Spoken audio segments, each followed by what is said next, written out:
there is a major paradigm shift that is happening as we speak. And the problem over here is that a lot of your friends and people that you know from school or probably you work prior with are currently in a very, very bad position. You probably have friends who used to have a very successful business, which is currently or recently closed. Probably had a lot of friends who had a very good profession, they have a very good career outlook, who were recently fired, right? And this paradigm shift represents the second part of the equation, the people who do not see this paradigm happening, people who really oversee the linear progression of the economy. They were preparing themselves academically and business wise for an economy where everything was going to progress in a linear way. You get a job, you get a degree, everything is kind of more or less predictable in the future. If I want to start a business, I know exactly what I should do and how the business will grow.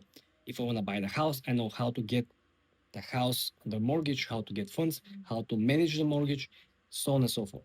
Same thing happened for the people with the career. They kind of prepared themselves for careers in a linear economy where they didn't expect the next paradigm, which in our case we're talking about the AI revolution happening, or didn't believe that it is going to actually happen. So a lot of the people that you currently know, friends, family, are secretly broke. And things are not getting better. You just look around. You just look around. Think about people around you. It almost felt like during the last 2, 3 years, everyone was kind of doing fine. Everyone was kind of doing okay. It has always been people who were doing better, making more money, growing their net worth, whatever. But almost like overnight, in the last, let's say, 24 months, everything snapped.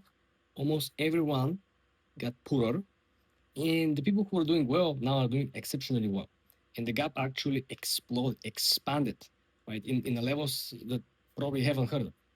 And this is not only coming from the paradigm of economic non-linear development. We're talking about a shift where the skill set combined with lack of preparation for adjusting your not only mindset but adjusting your skills and adjusting your knowledge base plays a determinational role. People who cannot adjust cannot survive. It's very, very simple to say it, hard to execute it. But I believe the hardest part is actually to see where the problem actually lies. Because, like I said, a lot of people who were doing very, very well, they think about the last 2, 3 years, people around you, your very immediate circle, doing some e-commerce, reselling some clothes, doing some Amazon, having some physical retail location. I guarantee you most of these people have either closed or lost business 20, 30, 40, 50%, and very soon they're going to close, especially people with high paying jobs previously. They are the first people who were found themselves not needing, right? The people who are making 150 account manager, 150K, 200K, 300K account managers, all this date sorting, filtering, input lead generation positions who were essentially paper holders, completely are out of their mind, right?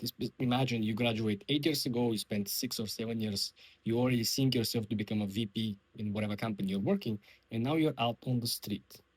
Why? The paradigm shift is happening. And this is not some science fiction.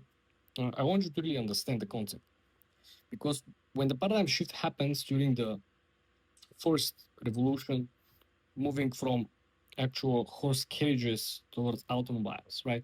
The second revolution coming from actual plugging the engineering skills of the humans. A lot of people, if not most of the people, have no clue how this actually works.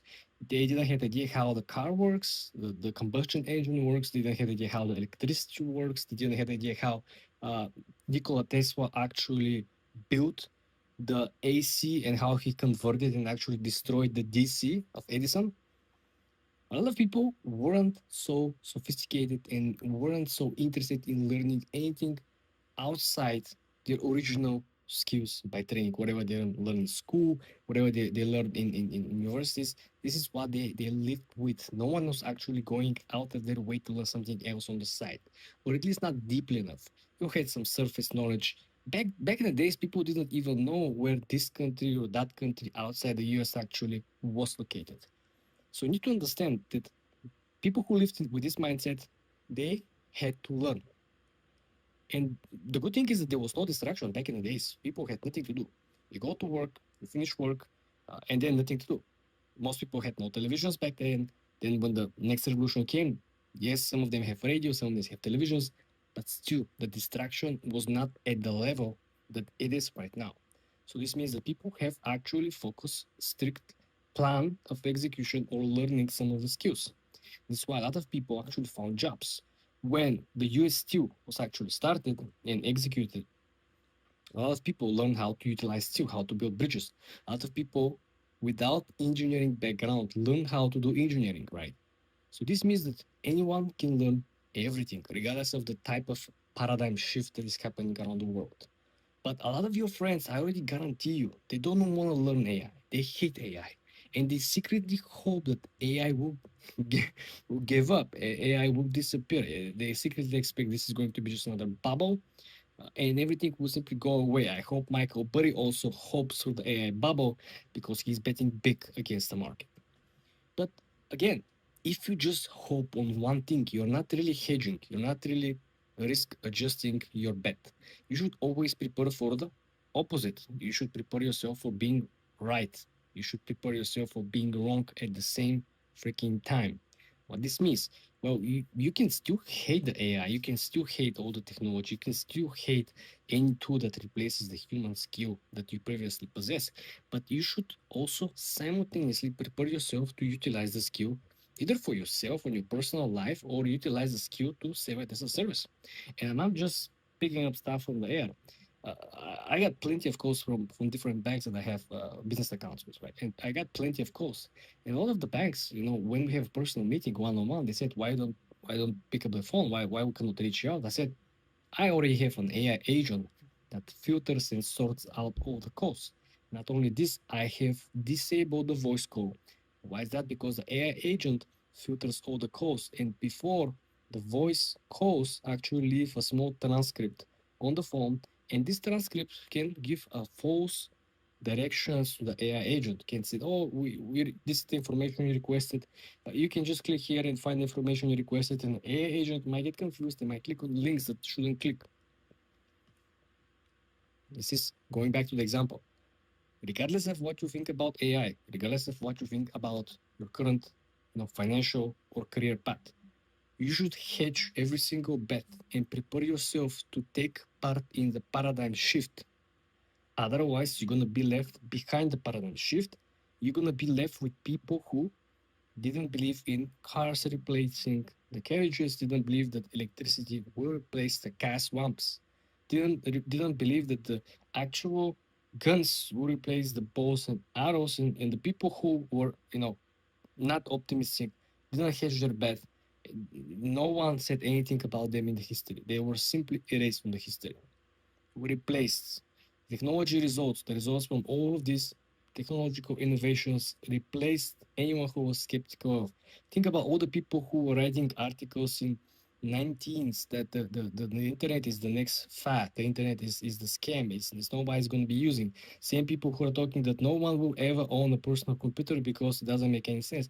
These people simply were washed out of the media, washed out from the social media space, washed out from the history because they were so wrong. Then ask yourself, do you want to be washed out from the history or you want to take part of the history? So when you get some money, when you go to the next level, when you finally find a way to generate some passive income, find a way to generate some very serious cash flow, find a way to have excessive capital on the side and being able to afford yourself to live to the next level, there are five things that you should definitely change. And this is not your regular normist type of consumer electronics or some luxury gadgets. Let me get into the details, and most of which will not be, generally accepted. The first one, of course, will be your circle. You should change people who are around you. This is a big no-no for a lot of people. You probably already heard that you should stick to your old friends, all the people that you know because you know their flaws, you know what to expect from them more or less, how they're gonna, say lies, be not genuine. Everyone has flaws. The idea over here is that what I personally have learned is that when you start hanging out with different people from the next level, the level that you're just entering, you're learning so many things that you don't have access to learn anyway. I have learned things that are coming from people who have been 20, 30 years in business that if I didn't meet them, if I didn't sit down and talk with them, spend time with them, I would never have access to this type of information because it's kind of a side information. It's kind of a this is what happened to me. This is how we actually approached. I reach out to this person, his legal team actually figure it out. Then we have to hire somebody overseas to prepare the paperwork. Different channels of information, different solutions for different problems. If you just keep hanging out with your old friends who are most likely not business interested, it is very likely for you to kind of hit your plateau level and not progress to the next level. Think about the great entrepreneurs of this time. Think about Mark Zuckerberg. When he actually built Facebook, even during building the Facebook, even during Facebook, evolving and progressing, he kind of, moved himself outside his classmates, outside of some of the co-founders. Think about Eduardo Sauder, he pushed some of the people actually away. This is just give you an illustration that he built a brand new circle around himself.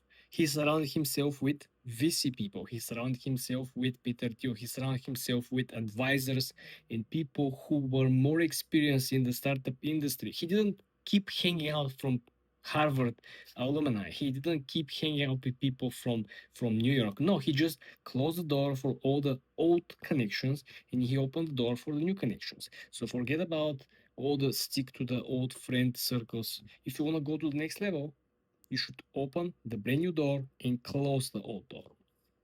The second thing also is, in my opinion, pretty non-negotiable. Time management. Listen, I could be considered pretty stingy person. I don't ever pay full price for anything. Always try to negotiate good deals, always get a discount. That's who I am. But if I tell you that if you can afford to buy a personal airplane or personal helicopter, and this is a game changer because this is a real life time machine, I'm not exaggerating.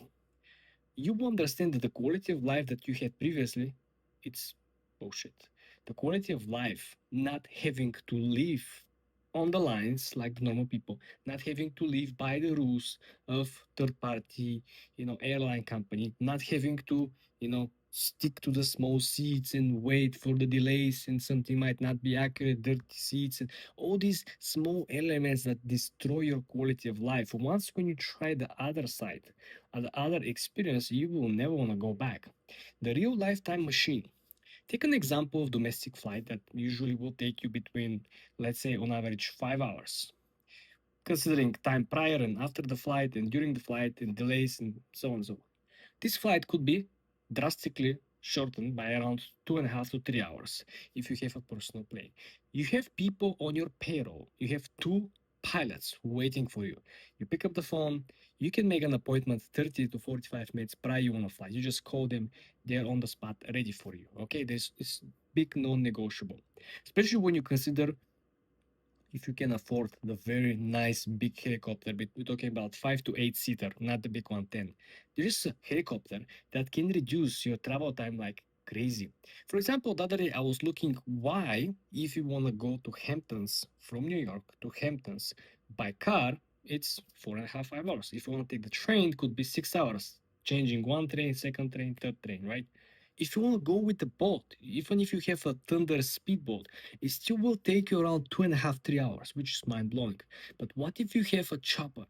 Well, if you have a helicopter, surprise, surprise, you can go from New York City, right, to Hamptons for 60 minutes. It's 3 5 times your time saved. Absolutely 100% worth it if you can afford it. If you can afford to fly private, this is definitely one of the best things that you could do.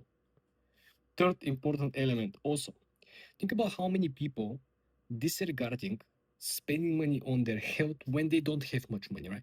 It's almost like when you're broke, the last thing you kind of focus is spending or investing in your health.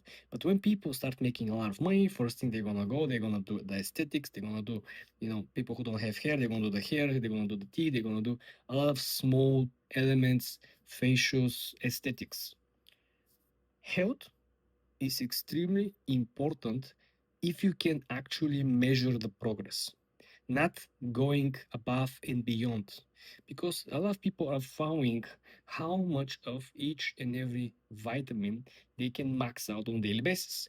They have 100% vitamin K, 100% vitamin C, 100% vitamin A. Right? They can try to max each one of these vitamins. But the measure of the actual performance or improvement of the overall health is hard to be measured. The health investment matters only if you can measure it. If you go above and beyond, might actually have a counterintuitive effect, might actually hurt you. Your performance. Think about people who are supercharged on the gym bros. You don't really get more strong or you don't get more pretty going over the board by getting more muscular or gaining more physical mass. It's almost like the people who are putting stickers from the racing competition on their cars. It doesn't make the car faster.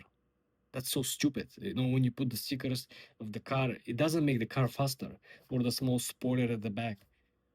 You should focus only on things that actually can improve. People who buy AMG package in Mercedes, you don't buy the outside interior AMG package. You buy the actual engine AMG extension that makes the car faster.